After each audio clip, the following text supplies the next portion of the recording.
إن في الجنة نهرا من لبن لعلي وحسين وحسن.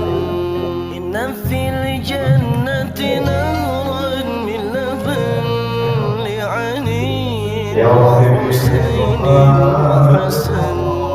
لعلي وحسين وحسن.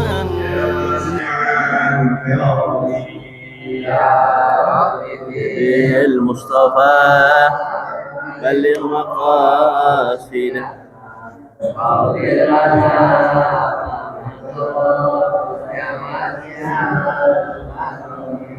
محمد سيد القومين والثقلين والفريقين في الحق وفي العدل. Assalamualaikum warahmatullahi wabarakatuh. Alhamdulillah rabbil alamin wa bihi nasta'in ala umuri dunya waddin.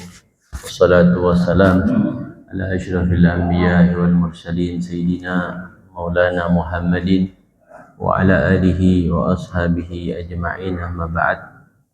Alhamdulillah, puji syukur kita panjatkan kehadirat Allah Subhanahu wa taala atas limpahan rahmat, nikmat, karunia yang masih Allah berikan pada kita, nikmat imanul Islam, nikmat sehat wal afiyah, nikmat taufik wal hidayah, panjang umur, sehingga dengan nikmat tersebut Allah masih izinkan kita untuk hadir duduk mengaji di masjid yang kita cintai ini, Masjid Jami' Nurul Hidayah. Mudah-mudahan setiap langkah kaki kita, niat saleh kita mendapatkan pahala, ridha, rahmat, ampunan dari Allah Subhanahu wa taala.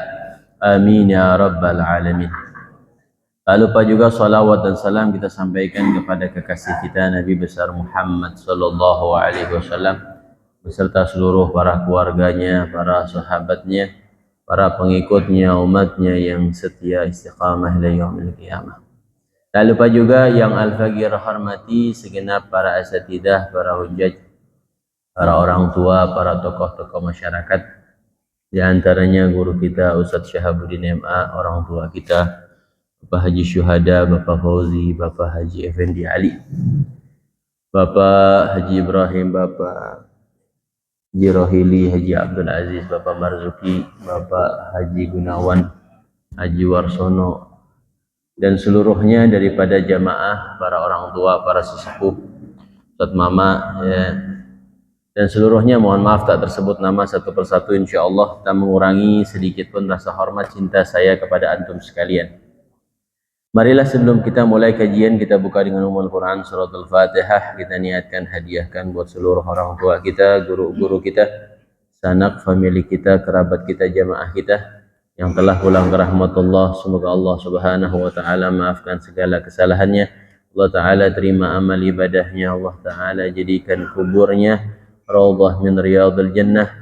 Kita yang masih hidup senantiasa diberikan panjang umur dalam sehat wal afiyah, dalam taat kepada Allah dan Rasulnya, diberkahi waktu kita, diberkahi rezeki kita, diberkahi umur kita, anak keturunan kita, istri kita semua dijadikan anak keturunan istri yang saleh dan salihah. Al-Fatihah ala hadhihi an-niyyah wa ala kulli niyatin salihah wa la niyati anna Allah ta'ala yashfi amradana ajilan ghaira ajil ويحفظنا من آفات الدارين والشياطين والجنات والناس أجمعين، ولنية الفتوح والمنوح والرسوخ والتوبة النسوح وصلاح القلب والجسد والروح، على نية أن الله تعالى يقضي حاجتنا ويقبل دعواتنا، ثم إلى أرواح الأنبياء والمرسلين والأولياء والشهداء والصالحين والأئمة المجتهدين والعلماء العاملين، ثم إلى رسولنا مهاجر الله أحمد بن عيسى وصلى أعظم فقيه المقدم محمد بن علي وعلى جميع سادتنا أبي علوي الشيخ عبد القادر الجيلاني، شيخ أبي حسن الشاذلي، شيخ أبي العباس أحمد بن علي البني وأصولهم وفروعهم،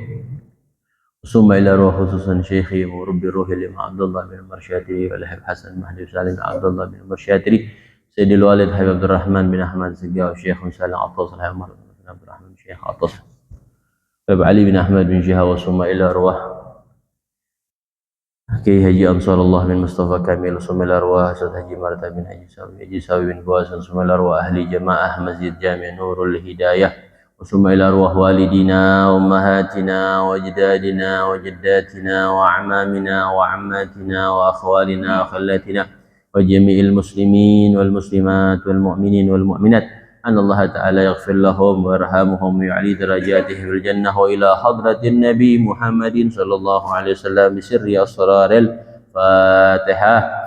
أعوذ بالله من الشيطان الرجيم. بسم الله الرحمن الرحيم. الحمد لله رب العالمين الرحيم مالك يوم الدين إياك نعبد وإياك نستعين اهدنا الصراط المستقيم صراط الذين أنعمت عليهم ولا الضالين. اللهم صل وسلم على سيدنا محمد الفاتح لما أغلق الخاتم لما سبق الناصر الحق بالحق والهادي إلى صراطك وعلى آله وصحبه حق قدره ومقداره العظيم. اللهم أخرجنا من ظلمات الوهم وأكرمنا بنور الفهم وافتح علينا بمعرفة العلم وحسن أخلاقنا بالحلم وسهل لنا أبواب فضلك وانصر علينا خزائن رحمتك يا أرحم بسم الله الرحمن الرحيم. قال سبحانك لا علم لنا إلا ما علمتنا إنك أنت العليم الحكيم. قال ربي اشرح لي صدري ويسر لي أمري واحلل عقدة من لساني يفقهوا قولي. قال شيخ المصنف رحمه الله تعالى وأدام النفع به وببركة علومه وبكم في الدارين آمين. رضي الله تعالى عنكم. Ma'asyiral hadirin rahimakumullah, meneruskan masih kajian kitab kita tentang hal-hal yang disunnahkan di dalam salat. Kemarin telah dijelaskan ya tentang disunnahkan yang ada di dalam sujud, hal-hal yang disunnahkan di dalam sujud, jari-jarinya menghadap kiblat. Yang pertama kali diletakkan ketika sujud adalah kedua dengkul, habis itu kedua telapak tangan, habis itu jidat dan hidung dibarengin. Nah, itu sunnah-sunnah yang ada di dalam sujud. Jadi ketika kemarin dibahas, ketika kita ingin sujud, yang pertama kita letakkan adalah dengkul kita dulu. Habis itu kedua telapak tangan kita, lalu jidat dibarengi dengan hidung. Lalu kemarin Ustaz Namin nanya tuh sempat tuh, kalau kakinya sakit gimana? Nggak apa-apa kalau kakinya sakit. Tangan dulu nggak apa-apa. Ini bicara sunnahnya saja, sehingga ibadah-ibadah kita pahalanya, kualitasnya semakin baik di hadapan Allah Subhanahu wa taala. Semakin sempurna. Yang tadinya sunnahnya berantakan, kita tahu sekarang sunnahnya. Yang mana sunnah ini salah satu wasilah kita suatu wasilah yang bikin kita dekat sama Allah Subhanahu wa taala. Di samping hal-hal yang wajib, sunnah-sunnah yang disunnahkan, apalagi di dalam sholat yang setiap hari kita ngamalin, setiap hari kita ngamalin sehari, yang wajib bagi kita ada 5, dari subuh sampai isya. Nah, kalau kita amalin yang kita anggap kecil nih, mungkin ternyata di situ ada ridhonya Allah Subhanahu wa taala. Maka jangan pernah kita remehkan, meskipun itu adalah hal-hal yang sunnah. Kita hawil diri kita usahakan diri kita untuk berusaha mengamalkan itu sunnah, sehingga kita tergolong sebagaimana yang Nabi sabdakan, man ahya sunnati faqad ahabbani wa man ahabbani kana ma'i fil jannah. Orang yang menghidupkan sunnahku, dia sungguh mencintaiku, dan orang yang mencintaiku, dia akan bersama denganku di dalam surga. Ini yang kita harapkan, Pak, di surga sama Nabi Muhammad. Selanjutnya yang disunnahkan juga az-zikrul ma'thur fihi. Disunnahkan membaca zikir yang warid dari Nabi SAW pada sujud tersebut. Jadi sujud kita nggak baca doa nggak apa-apa. Sekedar baca, sekedar ada tumak ninanya, yang penting kita nggak baca doa nih, sujud aja.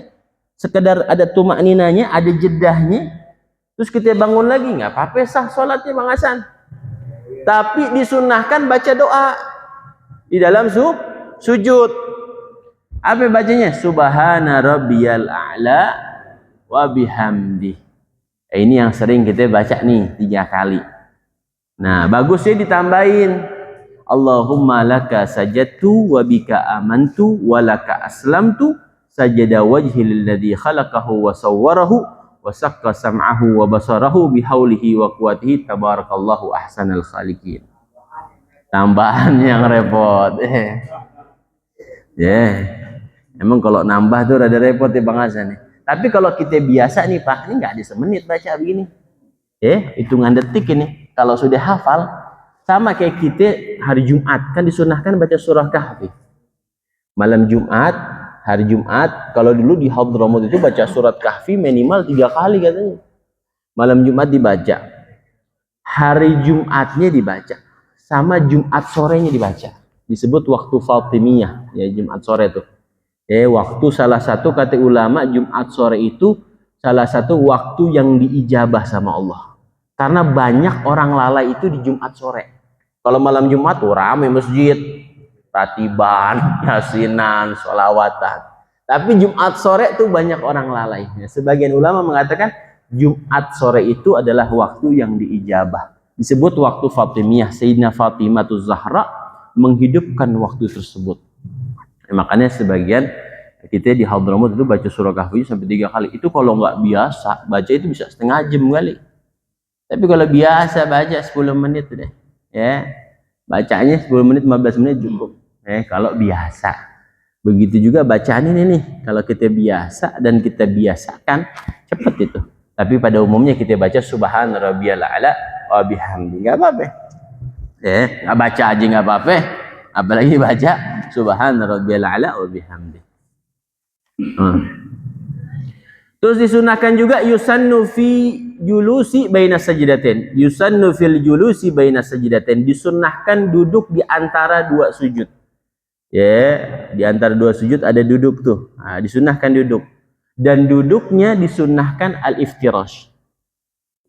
Duduknya disunahkan al-iftirash. Apa itu iftirash? Jadi ada iftirash, ada tawarruk, Pak. Kalau iftirash huwa wa huwa ayyaj'ala ka'bar rijlihil yusra farshan lahu wa yansiba rijlahul yumna wa yuwajjiha asabi'aha lil qiblah wa wad'u yadayhi ala fakhidayhi qariban min rughbatayhi wa nashru asabihima wa dhammuhuma wa tawjihu asabihima lil qiblah. Jadi gambarannya kayak begini aja deh. Ini gambarin aja deh. Jadi kalau duduk di antara 2 sujud sunnah. Terus ad-dzikrul ma'thur fihi, disunahkan juga zikir. Zikir pada duduk di antara 2 sujud. Sujud. Habis itu kan duduk. Baca doa di situ.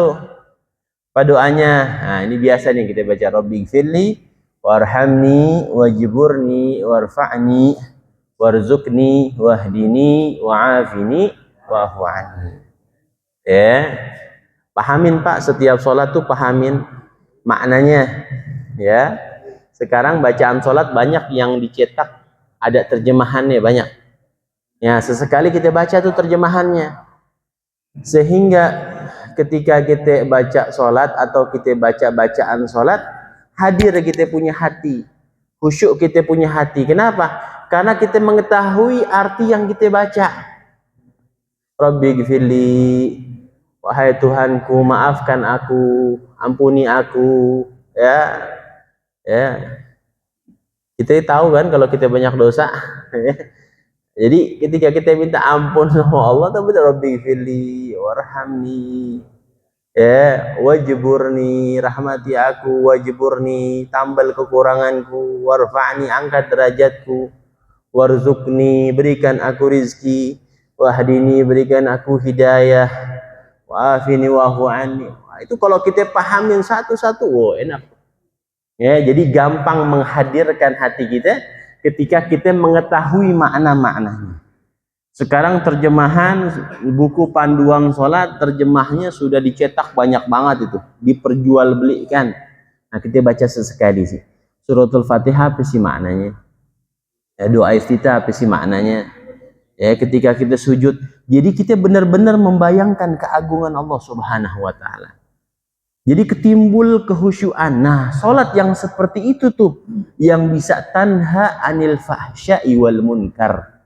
Yang bisa mencegah kita daripada perbuatan mungkar. Nah, jadi salat itu bisa memberikan dampak positif dalam kehidupan kita sehingga kita semakin takut sama Allah, ya, semakin takut sama Allah, salat kita semakin khusyuk, mulut kita semakin kejaga dan lain-lainnya, dan bisa mencegah kita daripada perbuatan-perbuatan keji ataupun mungkar. Jadi saran anak, kalau kita ini alhamdulillah ahlus salat, orang-orang yang sudah salat. Lain sama orang yang di luar masjid yang gagal salat, mungkin yang belum salat. Kita sudah salat, lalu kita perbaikin apa yang kurang dari diri kita. Salah satunya adalah kehusyuan. Nih, apalagi akhir bulan, nih salatnya gagah khusyuk. Apalagi yang banyak kreditan, nih ada kredit mobil, kredit rumah, kredit motor, bayaran anak, bayaran listrik. Banyak tuh beban pikiran, gak khusyuk. Pulang-pulang nyampe kantor dimarahin sama bini, sholat isya berjamaah jadinya emosi. Ya itu harus kita perbaikin benar. Sama Anda juga, sama-sama kita memperbaiki ibadah, kualitas sholat kita, ya. Nah, iftiras ini, duduk iftiras yang tadi Ana jelaskan dan Ana gambarkan, itu disunnahkan ya di 6 tempat duduk, 6 keadaan, ya, 6 keadaan. Pertama, disunnahkan duduk iftiras itu ketika duduk di antara 2 sujud tuh. Jadi iftiras, posisi iftiras yang tadi Ana gambarin, itu disunnahkan duduk seperti itu dalam 6 keadaan, 6 tempat. 6 tempat. Pertama, duduk di antara 2 sujud. Sunnahnya duduknya begitu tuh. Kayak tadi tuh. Ya. Kaki kirinya buat bantalan, kaki kanannya ditekuk menghadap kiblat, jari-jarinya menghadap kiblat. Ya, mengarah ke arah kiblat. Yang pertama, duduk di antara 2 sujud. Yang kedua, disunnahkan iftiras juga fit tasyahudil awal. Ketika duduk tasyahud awal, sunnahnya iftiras juga. Afdalnya iftiras, magam pertamanya iftiras. Sunnahnya tasyahud awal iftiras. Yang ketiga, tasyahudul akhir idza kana ba'dahu sujudus sahwi. Disunnahkan iftiras dalam tasyahud akhir kalau setelah itu kita mau sujud sahwi. Jadi kalau Bapak mau sujud sahwi, jangan tawaru dulu Pak, iftiras dulu. Iftiras dulu, duduk iftiras dulu begini. Kita mau sujud sahwi nih. Wah, lupa kunut tadi nih. Kita duduk iftiras begini dulu. Fil alamina innaka hamidum majid. Kita sujud tuh. Kan sujud sahwi sebelum salam, setelah tasyahud. Habis itu pas sudah kita sujud 2 kali, baru kita pindah sebelum salam duduknya baru tawarruk begini nih. Nah, pas udah begini baru salam. Assalamualaikum warahmatullahi. Assalamualaikum warahmatullahi. Jadi kalau kita mau sujud sahwi, jangan tawarruk dulu, iftiras dulu. Nanti pas habis sujud baru diganti tawarruk.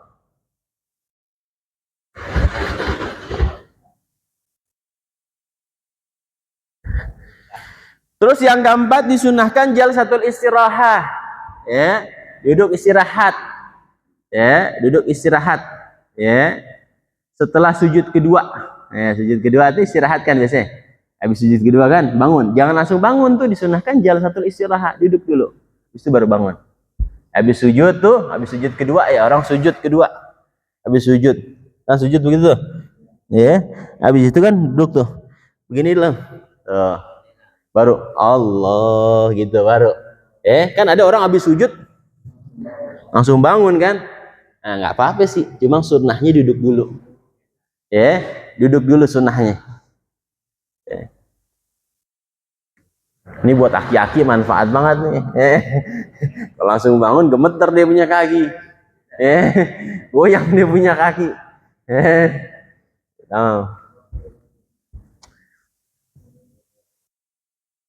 Terus disunahkan duduk iftirash juga liman ajaza anil qiyam, bagi orang yang nggak mampu berdiri. Kalau dia sholat duduk, sunnahnya iftirash duduknya.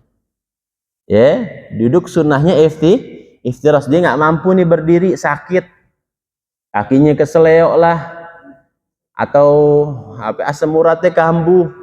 Kalau bisa duduk, dia duduk iftirash. Kalau bisa iftirash. Kalau nggak bisa ya serah deh, sebisanya gimana duduknya. Yang mau duduk di bangku boleh. Ya kan kalau iftirash itu kan mohon maaf Pak ya, kalau orang yang udah agak tua kan ditekuk tuh. Ya, ditekuk. Di sini nih kadang darahnya kan nggak jalan nih. Ya sebagian kita nih yang udah tua nih merasa sakit malah. Apalagi kalau ada semuran. Allah alam deh yang ngerasain Pak Maman deh. Ini nggak ngerasain nih, mudah-mudahan nggak ngerasain. Orang kalau semuran tahu sendiri kan. Ya udah duduknya di bangku boleh. Ya, kalau nggak bisa. Tapi kalau bisa iftirash itu lebih bagus. Ya. Memang kalau makanya Anda punya guru Habib Salim bilang, ketika kita masih muda banyakin ibadah. Jangan bilang nanti aja udah tua baru ibadah. Nanti ketika tua antum hanya punya keinginan tapi nggak punya kemampuan. Misalkan masih muda, nggak usah, ntar aja deh tahajudin, ntar kok aneh berubahnya ntar ke umur 40 deh. Umur 40 baru mau berubah, mau tahajud, mau baca Quran. Nanti pas sudah umur 40 tahun, 50 tahun, kita hanya punya keinginan, cuma nggak punya kemampuan. Nah itu setan tipunya begitu tuh. Anak muda ditipu masa mudanya. Ntar aja, ngaji mau ntar aja kalau udah tua. Ntar giliran tua kita mau ngaji, jalan aja jinjit-jinjit. Jadi usahakan semaksimal mungkin yang kita bisa gapai, kita gapai. Baik di masa muda maupun apalagi di masa tua. Kalau dia di masa tua ya udah seharusnya dia main di masjid, main di kuliah subuh, main di pengajian-pengajian, udah seharusnya. Memang dikit lagi mau balik. Orang udah tua masih mainnya di mana? Di pancing aja ya. Mainnya mana? Masih nyawer aja. Ya udah tua, udah 60 tahun, jauh dari masjid, ya, jauh dari pengajian. Kalau kata orang udah mau maghrib, udah mau maghrib, ya. Kalau yang tua, yang muda saja diharuskan rajin ibadah, apalagi kita yang sudah tua, walaupun umur itu tidak kenal usia umur, Kadang yang muda duluan meninggal, kadang yang tua duluan meninggal, kadang masih bayi juga udah meninggal. Jadi siap-siap, ya. Kematian itu pasti Pak. Yang belum pasti nasib kita di akhirat. Jadi yang harus kita pikirkan nasib kita. Kalau mati ya pasti udah. Kapanpun ya kalau sudah waktunya Allah panggil mau gimana lagi. Yang penting kita istiqomah. Kalau istiqomah itu kan kemarin yang Anda sering bahas. Orang-orang yang istiqomah itu dapat jaminan dari Allah Subhanahu wa taala tentang anak-anaknya, tentang harta yang dia tinggalkan, tentang nasib dia di kemudian hari di alam barzah, di yaumil hisab. Itu kan dalilnya jelas yang Anda pernah bahas juga di kuliah subuh. Innal ladzina qalu rabbunallah tsumma istaqamu tatanazzalu alaihimul malaika la takhafu wa la tahzanu wa abshiru bil jannati allati kuntum tu'adun. Orang-orang yang beriman kemudian dia istiqamah. Istiqamah nih, istiqamah kan yang berat, bener apa kagak? Makanya istiqamah Pak, itu bagi kita yang awam, kita susah untuk melakukan istiqamah kalau enggak ma'al jamaah. Antum baca maulid, baca sholawat sama Nabi, rame-rame lebih gampang Pak dibandingkan di rumah. Coba di rumah, boro-boro pegang tasbih. Tapi kalau di masjid, Ustaz Sahab ngadain hataman Quran, itu lebih gampang kita baca rame-rame. Kalau buat kita pemula nih, usahain berkumpul sama orang-orang baik sehingga keistiqomahan kita mudah terbentuk. Lain halnya mungkin kalau dia udah terbiasa dari muda, dia baca kahfi, nggak di masjid, nggak di mana, dia baca aja di rumah, di kantor, karena udah biasa dia. Tapi buat kita yang pemula, usahain kumpul sama, kalau bahasa orang sekarang, circle positif. Komunitas-komunitas yang baik. Sehingga itu menggampangkan kita. Kita datang perayaan maulid, baca salawat sama Nabi. Nggak kehitung tuh dari as-salah ya Rabbi salli ala Muhammad Ya, coba kita di rumah baca sholawat sama Nabi. Boro-boro. Paling pas sholat doang itu juga karena wajib. Allahumma sholli ala Sayyidina Muhammad. Di rumah boro-boro megang tasbih, ingat sama Nabi, sholawat ditargetin misalkan 1000, 100, 300. Boro-boro di rumah kita. Makanya banyakin nongkrong di tempat kebaikan agar membantu kita dalam keistiqomahan. Kalau di rumah sendiri sulit udah deh. Apalagi lawannya setan gepeng. Nah, setan gepeng. Dikit-dikit. Pertama sih buka kitab pertama. Lebihnya miring ke Instagram, miring ke WhatsApp. Baru-baru mah bukanya cakep, buka kitab PDF-nya. Habis itu Instagram. Itu mana, Pak? Bukan antum mana. Ya. Buka Quran. Buka Quran nggak lama, 15 menit. Instagramnya 2 jam. Ya. Medsos yang lain 2 jam. Apa sih? Fudul aja, fudul. Nggak ada. Fudul aja, pengen cari tahu aja kehidupan orang, masalah orang. Kan nggak ada manfaatnya. Ya. Ya itu kita semualah ya. Harus kita perbaiki pelan-pelan ya.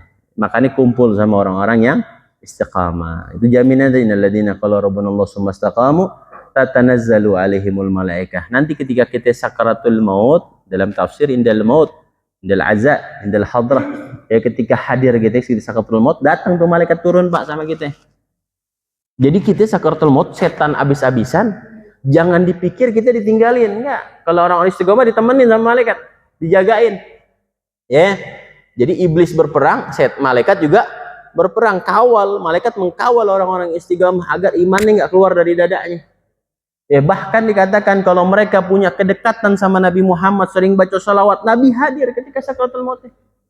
Nabi jagain. Makanya dari sekarang kita timbulkan di diri kita kedekatan sama Nabi Muhammad. Gimana caranya biar dekat? Banyak baca salawat.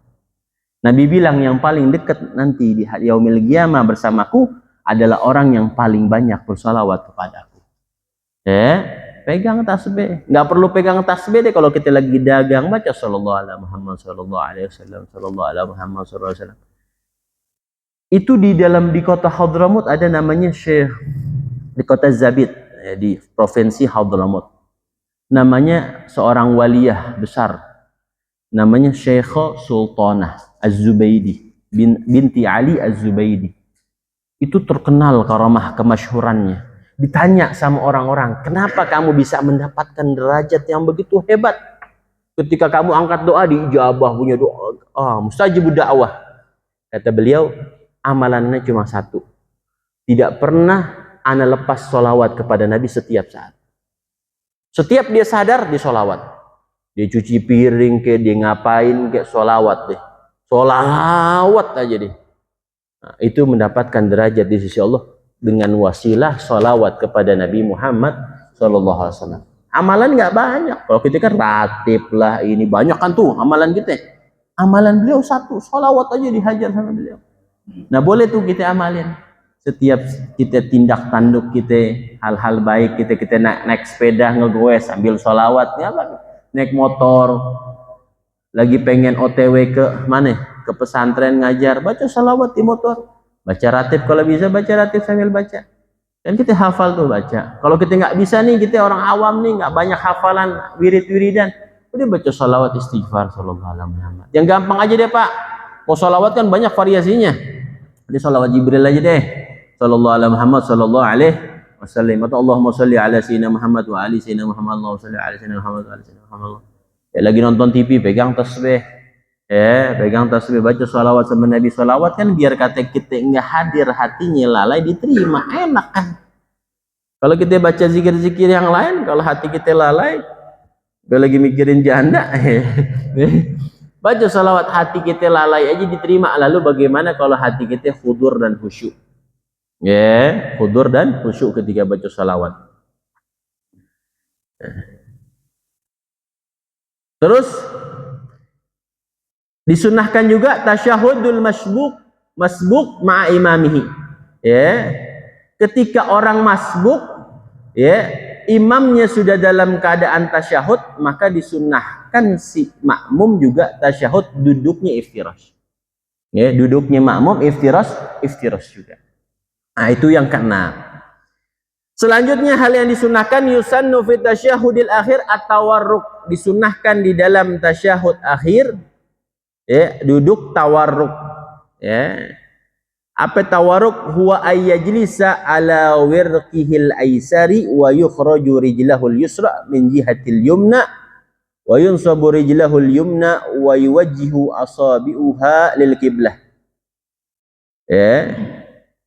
Dan disunahkan tawarruk ya di dalam tasyahud akhir. Tawarruk itu tadi itu ya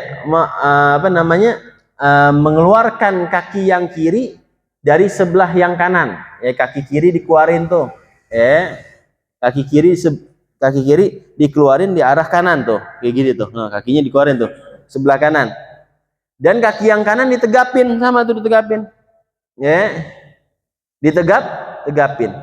Lalu meletakkan wawad'u yadihil yusra wa sa'idiha ala fakhidil aisar ya, dan meletakkan tangannya yang kiri ya di atas paha yang kiri tuh ya, tangannya ditaruh sini ya, deket ini nih apa namanya, deket dengkul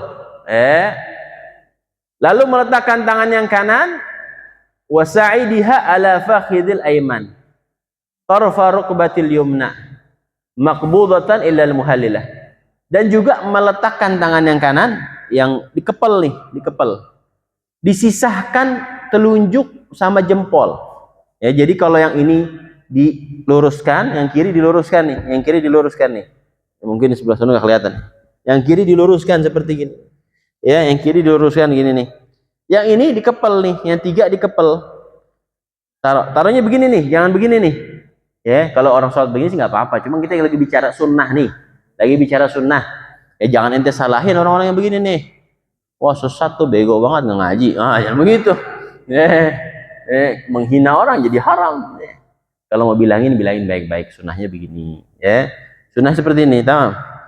Yang kiri, yang jari tiga nih dikepel ya, yang telunjuk sama yang jempol dilurusin ya, diginiin nih. Yang jempol boleh ditaruh di bawah, boleh ditaruh di samping ya, boleh taruh di samping begini, boleh taruh di bawah begini. Disunahkan nunjuk ketika ucapan illallah ya, asyhadu alla ilaha illallah tuh. Bila tahrikiha, tidak disunahkan menggerak-gerakkan dalam mazhab Syafi'i, nggak disunah gerak-gerakin gini, nggak, gini saja sudah ya. Jadi pas begini, asyhadu alla ilaha illallah ya, seperti itu. Terus pas bacaan illallah disunahkan melihat telunjuk, Pak. Tadi kan dari at-tahiyatul mubarakatus itu mata kita lihat tempat sujud. Pas illallah mata kita berubah, lihat telunjuk sampai selesai daripada tasyahud akhir. Habis itu salam deh. Ya, habis itu salam. Ya, wallahu a'lam bis-shawab. Udah azan nih? Udah. Sudah azan ya, wallahu a'lam. Shawab, rabbi zidni ilma warzuqni fahma. Al-Fatihah. Bismillahirrahmanirrahim. Bismillahirrahmanirrahim. Alhamdulillahirabbil alamin. Arrahmanirrahim. Iyyaka na'budu wa iyyaka nasta'in.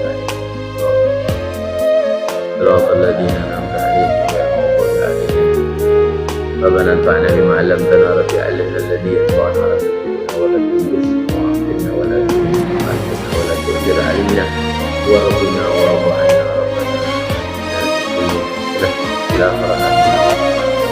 sallallahu alaihi wasallam. Alhamdulillahirabbil alamin. Mohon maaf.